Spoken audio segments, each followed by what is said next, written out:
Hey guys, welcome back to another video on what if Sophia survived in The Walking Dead. So let's get into it. We'd start off where we left off from where the governor had Merle and Daryl both on the ground as Martinez stood with him, and then a loud bang would go off. And after that, all we'd see is Sophia holding a gun. And then a loud thud goes off when one of the people on the standoff falls to the ground. And it's Martinez. As Sophia just shot him in the back of the head, and the governor would look devastated. In this timeline, as the governor didn't really betray Martinez because he didn't hate him as much. Because, obviously in the main show, the governor didn't really like Martinez as he wanted to lead the group by himself in season 4, and how Martinez kind of left him in season 3 at the end because, of course, you'd be pretty mad when somebody leaves you to basically die on your own with nothing. So, of course, you'd be kind of mad, but in this universe, all Governor saw of Martinez was as a loyal soldier, and now he's gone. But before Sophia could shoot the governor next, a zombified Shane would come behind Sophia and he'd knock his gun out of her hand, and then he'd tackle her to the ground, and then he'd try to bite her. And then the governor, who's fully enraged, doesn't even care about Sophia. He looks at a Merle who's shot in the leg, and he'd look at Daryl, who's injured right beside him also, and when he'd look over to Daryl, he'd see him standing up now as he's recovered by this time.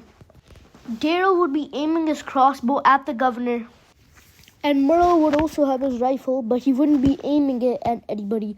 He'd sort of just be aiming in between both of them, as they're both standing pretty close to each other. So he'd be aiming in the middle, as he's loyal to both, as Daryl's his brother and Governor's the man who saved his life. And he's thinking on who to choose. And we'd see T-Dog, who'd see Sophia struggling on the ground as Shane's walker is trying to literally murder her. And T-Dog shoots Shane's walker in the head, killing him. And T-Dog would ask Sophia what she's doing here, as she wasn't supposed to come. And Sophia says she wanted to help and she just followed them so she could help them. And Shane's body would just lie there while T-Dog scolds some sense into Sophia. And from behind, Rick would shoot the governor in the back. And the governor would lie on the ground as he'd play dead, so they couldn't kill him. So the governor just would pretend to be dead while the group just gets Sophia. And Rick would even tell Merle to just come for now, and they'll decide what happens with him later. And while everybody's escaping, Rick would see Shane's dead body just laying there. And Rick would just sit next to Shane's body for a while. He'd tell the others to get out of here. And Rick would be disappointed that Shane has died. And he'd start tearing up as he wouldn't want to leave Shane's side, but he knows he's gone, and he's just going to have to accept that. And he faces that this is reality. And now that he's gone, there's no changing it. That's just how it is now. And Rick tells everybody to get out of here, and he'd pull out his Colt Python. And he'd scream in anger, and then Rick would shoot Shumper in the head, killing him. And Karen is about to kill Rick from behind, as he isn't looking, as he's only focused at the people in front of him and not the people behind him. And Karen raises her gun, but then Merle would empty out his whole entire magazine, shooting her down. And Rick would turn around, and he'd thank Merle by just giving him a simple nod and appreciation type.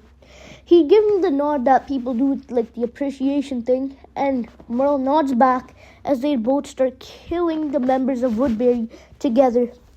And even T-Dog would come and he'd shoot down members of Woodbury. And Daryl would also come and he'd start punching, stabbing, and all that. And helping out the others kill everybody at Woodbury. Well, not everybody, just the people that were shooting at them mainly. And Sophia also joins in. Jimmy and Oscar would also join in. And once they're done killing everybody, they'd like run into a forest, and then it become morning, and Glenn and Maggie would be complaining on why they let a lunatic like Merle in the group. And Glenn's like, there's no way in hell that we're keeping him in the group after what he did to me and Maggie. And Rick would say, I agree with you, but we can't just kick him out. He's Daryl's family. And everyone would be hostile to others in their own opinions. And eventually Daryl says he can't leave Merle as Merle's family. And Rick also says, we're family also. But Daryl says, but Merle's blood. You gotta stick with family in this. And eventually Merle and Daryl would decide to leave the group and part ways. And the group would arrive back to the prison. And Rick would take Sophia back to Carol, who'd been worried sick. And Carol would thank Rick, and she tells Rick that a group of people just showed up randomly. And Carol would ask Rick where Shane and Daryl went. And Rick tells Carol that Shane was killed while they were rescuing Glenn and Maggie. And Daryl's still alive, but they found Merle. And Merle, well, you know how he is.